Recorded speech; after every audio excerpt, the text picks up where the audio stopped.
बिस्मिल्लाहिर्रहमानिर्रहीम। अस्सलाम वालेकुम viewers, Bilal Shafiq YouTube channel में आपको खुशामदीद कहता हूँ। व्यूअर्स, मेरी आपसे रिक्वेस्ट है मेरे इस चैनल को लाइक करें, सब्सक्राइब करें, कमेंट करें, शेयर करें ताकि मेरा और आपका राब्ता मज़ीद मजबूत हो। अज़मा बुखारी साहिबा ने आज प्रेस कॉन्फ्रेंस करते हुए ये फरमाया है कि जी मरीम नवाज शरीफ साहिबा की डिक्शनरी में करप्शन, नाअहली और सिफारिश का कोई वर्ड नहीं है, उसकी कोई गुंजाइश नहीं है। 100 से ज़ायद हमारे प्रोजेक्ट आ चुके हुए हैं और उसमें एक धेले की करप्शन नहीं की। सवाल ये पैदा होता है कि 1.5 साल से ज़ायद इनकी हुकूमत को हो गया, अब सब ये क्यों कह रहे हैं हमने करप्शन नहीं की, हम करप्शन फ्री हैं। इवन के यही अज़मा बुखारी की अगर आप माजी की प्रेस कॉन्फ्रेंस उठा लें, हमारे लिए काबिल इज़्ज़त हैं, काबिल एहतराम है। उनकी जो तोपों का रुख था वो था पीटीआई की तरफ, इमरान खान की तरफ। हाल ही में उन्होंने एक बयान दिया था कि इमरान खान के दोनों बेटे क्या वो अपनी बेटी टहरियान को भी ले आए, वो इस हद तक फ्रंट फुट पे गई थी और काफ़ी ज़्यादा वो पीटीआई को उसकी क्लास लेती हैं, उन पर तनकीद करती हैं और कोई मौका जाने नहीं देती। लेकिन आज उनका पीटीआई की तरफ उनकी तोपों का रुख नहीं था, बल्कि ये कह रही थी हमने करप्शन नहीं की। और मरीम नवाज शरीफ साहिबा की जो गवर्नेंस है, जो उनकी गवर्नमेंट है, वो करप्शन फ्री है। लेकिन 2 माह पहले जो ऑडिटर जनरल ऑफ पाकिस्तान की एक रिपोर्ट आई है और पाकिस्तान में बगैर सबब के कोई रिपोर्ट, मेरी एक अदना सी राय है, इशू नहीं होती, जिसमें कहा गया था कि 10 खरब की पंजाब में करप्शन हुई है। लेकिन अभी तक अवाम को उसके हकाइक मेरा नहीं ख्याल मुकम्मल तौर पे मालूम हो सके हैं कि वो किसके दौर में करप्शन हुई है। वैसे तो एस्टिमेट यही है कि मौजूदा दौर है, हो सकता है मेरी गलत ओपिनियन हो। किसके दौर में करप्शन हुई है? उस्मान बुज़दार साहब के दौर में हुई है, उसके बाद हुई है या अब हुई है? लेकिन एक आम तासुर यही पाया जाता है कि वो रीसेंट करप्शन है। अगर ये बात गलत है तो मेरा ख्याल है पंजाब हुकूमत को इस वक्त फ्रंट फुट पे आना चाहिए और उस जो ऑडिटर जनरल ऑफ पाकिस्तान की रिपोर्ट है उसका मैं कहता हूँ इन्हें पोस्टमार्टम कर देना चाहिए, अवाम के सामने हकाइक लाने चाहिए ताकि लोगों को पता लग सके जी करप्शन हुई। लेकिन इस वक्त सब कह रहे हैं हमने करप्शन ही की, हमने करप्शन ही की। बल्कि राना सनाउल्लाह साहब जो स्पेशल एडवाइज़र टू पीएम है और जो पीएमएलएन के मैं ज़ाती तौर पे समझता हूँ वो कोर हैं, उनका मगज़ है पीएमएलएन का, और उन्होंने वाकई कैदोबंद की सोबतें बर्दाश्त की हैं। उनको एक प्रोग्राम में आके कहना पड़ गया कि जो एडीसीआर सियालकोट है उसके खिलाफ मरीम नवाज शरीफ साहिबा को सबूत दिए और मरीम नवाज शरीफ साहिबा ने उसे गिरफ्तार इस वजह से करवाया। इस पर तो ख्वाजा आसिफ को कोई एतराज़ नहीं होना चाहिए, उनके खिलाफ तो सबूत थे। तो अब ये सारा जो सिनेरियो मैंने आपके सामने रखा है ये इस वजह से रखा है कि मैं आपको ये बता रहा हूँ कि अब हर कोई कहता है मैं एंटी करप्शन है, हमारा करप्शन से कोई ताल्लुक नहीं। ख्वाजा आसिफ साहब कहते हैं जी सियासतदानों ने तो कोई करप्शन नहीं की, असल करप्शन तो ब्यूरोक्रेट्स करते हैं जो पुर्तगाल जा रहे हैं। आज ख्वाजा आसिफ साहब मियां नवाज शरीफ साहब से भी मिले हैं। यानी पाकिस्तान में जो हमारी रूलिंग एलीट है वो लफ्ज़ करप्शन से क्यों डर गई है? लेकिन इनमें क्या इतनी अखलाकी जुर्रत है कि चीनी के इशू पे, गंदम के इशू पे और एडिबल ऑयल के इशू पे बता सकें कि ये जो महंगाई हुई, ये जो इंपोर्ट हुई, एक्सपोर्ट हुई, जो ज़ख़ीरा अंदोज़ी, इसके पीछे कौन था? खैर डिबेट ये नहीं है, डिबेट ये है कि मेरा ये एनालिसिस है कि जो सुपर सिस्टम है पाकिस्तान में, एक सिस्टम है, इसके ऊपर सुपर सिस्टम है। आप समझिए जो हमारे मुक्तदर हैं, चले मज़ीद खुल के बात कह देता हूँ, उन्होंने ये माइंड बना लिया है, जो मेरे पास इंफॉर्मेशन है, कि अगर कोई करप्शन करता है, चाहे अपोजिशन से हो, हुकूमत से हो, इल्ज़ाम उन पे क्यों आए, कपड़े उनके क्यों गंदे हों, कपड़े उनके क्यों आलूदा हों। तो उन्होंने ये माइंड बना लिया कि एंटी करप्शन जो मुहिम है उसमें किसी को नहीं छोड़ा जाएगा। तभी तो मोहम्मद मालिक, मैं बार बार कह रहे हैं कि जी लिस्टें बन रही हैं, 2000 अरब की करप्शन है, 500 ऐसे पॉलिटिशियंस, ब्यूरोक्रेट्स जो सेटअप में मौजूदा, उनके मुतल्लिक लिस्टें बन गई है कि जी ये करप्शन कर रहे हैं। तो ये कहाँ से आवाज़ आ रही है, ये मुहिम कहाँ से चल रही है? और अब हर कोई ये क्यों कह रहा है कि जी हमने करप्शन नहीं की, हम तो करप्शन के नाम से ही हमें शनासाई नहीं है। तो ये खौफ है, ये डर है उस हकीकत का कि कल को यही हमारे कारनामे की है नहीं कि मेरे इल्म में नहीं है। ये तो फैसला या तो ऑडिटर जनरल पाकिस्तान की रिपोर्ट को आप एक्सपोज कर दें या कानून नाफिज करने वाले अदारे जो हैं इंडिपेंडेंट इंक्वायरी करें, हम तो यही कह सकते हैं। लेकिन इस वक्त जो एनालिसिस है कि आज पीटीआई की तरफ तोपों का रुख नहीं है, आज सारे कह रहे हैं जी हम एंटी करप्शन है, हम एंटी करप्शन है। तो क्या इंडिकेट कर रहा है कि लफ्ज़ करप्शन जो है वो किसी को भी कल को ले बैठ सकता है। और व्यूअर्स, आज की दूसरी खबर शेर अफजल मरवत साहब के मुतालिक है, जिसके मुतालिक अलीमा खान साहबा क्या कहती है, सुनिए। उसके ऊपर आप टाइम ना जाया करें उसका, तो लेकिन मैं जहन भी ठीक नहीं है। अलीमा खान कहती हैं वो दिमागी तौर पे स्टेबल नहीं है। मैं उन्हें पागल नहीं कहूँगा, मैं ज़ाती तौर पे समझता हूँ कि मैं इस लफ्ज़ का कभी किसी अपने राइवल के मतलब यूजेज नहीं किया। वो जो भी हैं एक पार्लियामेंटेरियन है, वो कहती हैं वो दिमागी तौर पे स्टेबल नहीं है। और अलीमा खान साहिबा को उनकी जो इंटेंशन है वो मेलाफाइड लगती हैं। वो कहती हैं पार्टी के साथ कमिटेड नहीं है, ये दानिस्ता तौर पे चैनल में आते हैं और मुझे और मेरी फैमिली को यानी खान फैमिली को ये करैक्टर असैसिनेशन करते हैं, हमें हिट करते हैं। अच्छा, दूसरी जानिब शेर अफजल मरवत के बयानात आप सुनते हैं।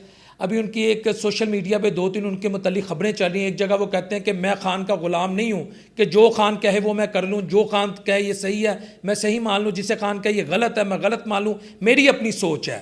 ठीक है, वो खान साहब को तरियाँ लगाने के हु इस खान, मैं यहाँ खान का वकील नहीं हूँ, ना मैं यहाँ नवाज शरीफ साहब का वकील हूँ, ना मैं किसी तीसरे आदमी का वकील हूँ। लेकिन शेर अफजल मरवत साहब, मैं आपको ये बात बता दूँ, खान वो है कि जिसकी टिकट लेकर आप शेर अफजल मरवत बने, आपको दुनिया जानती है। वरना आपकी केपी बार में आपको कितने लोग जानते थे? मुझे नहीं लगता कि आपको, मेरा ख्याल है पाकिस्तान में कोई बंदा जानता था। आप अगर अपने आप को इतने पॉपुलर और इतना आप अपने आप को अजीम आदमी समझते तो आज खान की असम्बली से, खान के टिकट पे जो आप MNA मुंतखब हुए हैं, आप रिज़ाइन करें और उसके बाद आप चैलेंज दे के मैं इसी हल्के से इंडिपेंडेंट इलेक्शन लड़ूंगा। खान अपने 10 बंदे खड़े कर दे और फ्री एंड फेयर इलेक्शन हो। साथ ये भी कह दीजिएगा कि मेरा ज़मीर गुवारा नहीं करता कि मैं फ्री एंड फेयर इलेक्शन के बगैर मैदान में उतरूँ, सियासी दंगल लड़ूँ। तो फिर आप देख लें कि आप इलेक्शन जीतते हैं कि हारते हैं। तो आप कह रहे हैं कि खान क्या है, खान क्या चीज़ है। आपका जो डायलॉग था ना, प्रोग्राम तो डैश हो गया, मैं उसी डायलॉग से आपकी ज़हनी हालत समझ गया था। और उस पर मैं PTI वालों को समझता हूँ कि इन्होंने जिस तरह उस डायलॉग को पूरी दुनिया में वायरल किया, इसकी भी जितनी मजम्मत की जाए कम है। तो PTI वाले जो दोस्त हैं ना, ये छोटा सा कोई बंदा स्टंट कर जाए खान के नाम पर, ये उसको आसमान पे चढ़ा देते हैं। इन्हें इस चीज़ का अंदाज़ा नहीं होता कि रंगबाजियाँ होती हैं, मुनाफकत होती है, हर बंदा अपना उल्लू सीधा करने की कोशिश करता है। ये शायद ये बातें भूल जाते हैं। बल्कि मैं आज एक और पेशीन गोई दे रहा हूँ, ये मेरी बात तारीख लिख लें और नोट कर लें कि इस वक्त पंजाब में और बिलखसूस लाहौर शहर में, मैं बता रहा हूँ पंजाब में बिलखसूस लाहौर शहर में शेर अफजल मरवत की जो फ़ोटो कापी हैं, चाहे मेल जेंडर में और फीमेल जेंडर में, वो मौजूद हैं। वो भी मौके की तलाश में हैं कि हम भी कल को कहीं किसी तरह सेनेटर बन जाएं, MP या MNA बन जाए, उसके बाद हम अपने तेवर दिखाएं। और इस वक्त PTI के कुछ दोस्त, वो कुछ ख़वातीन के मुतालिक और उन मर्दों के मुतालिक बड़े जज्बाती हैं। वो ऐसे करके निकलते हैं और ऐसे करके स्टेटमेंट देते हैं और उनको कुछ चैनल के सोशल मीडिया पे उन ख़वातीन को और उन बंदों को दिखाया जाता है। मैं आपको लिख के दे रहा हूँ एज ए सहाफ़ी, ये मेरे पास 100% कन्फर्म खबर है, वो शेर अफजल मरवत की फ़ोटो कापी हैं। इससे ज़्यादा मैं इशारा नहीं दे सकता। अच्छा, अब आगे चलते हैं कि यार शेर अफजल मरवत की अपनी हैसियत तो ये, लेकिन अब शेर अफजल मरवत जो है उनके मतलब ये भी कहा जा रहा है कि वो जी पार्टी में वापस आना चाह रहे हैं और पार्टी में जो अक्सरियत है PTI में, उन्होंने कहा जी इन्हें ले आओ, इनको एक्टिव करो, इनके अंडर जो है हमने खान को बाहर लाने की कंपेन चलानी है। शेर अफजल मरवत किसके ज़्यादा क्लोज हैं?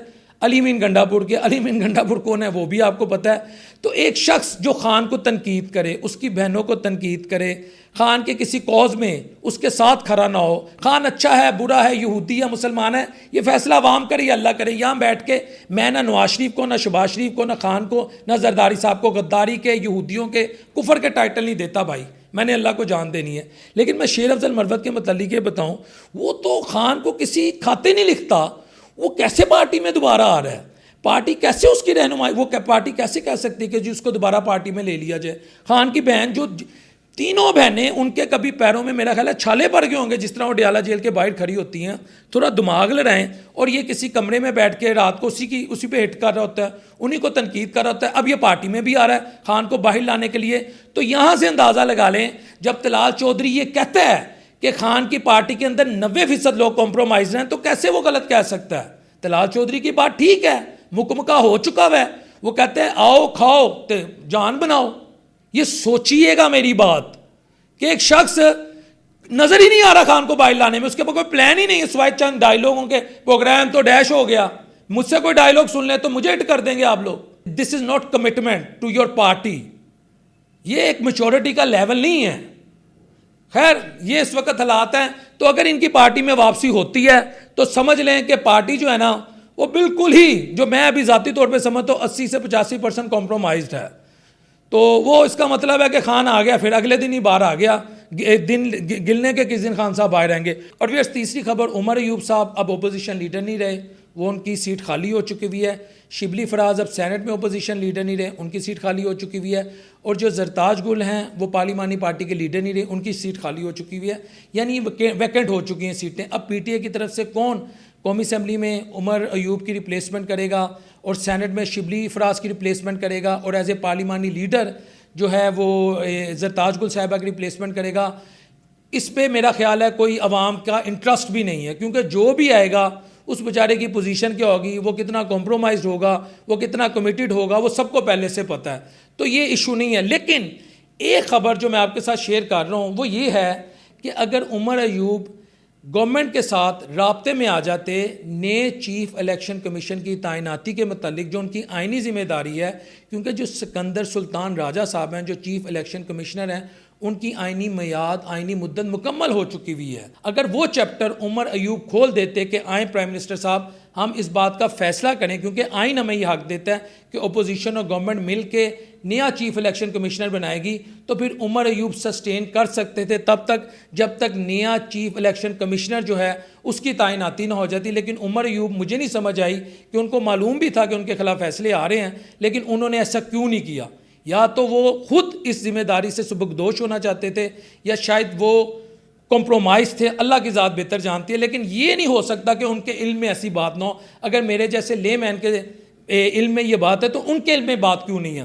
व्यूअर्स, आज की जो चौथी खबर है वो है पाकिस्तान के बाद कंबोडिया ने भी प्रेसिडेंट ट्रंप के मुतालिक ये कहा है कि उन्हें नोबेल पीस प्राइज़ दिया जाए।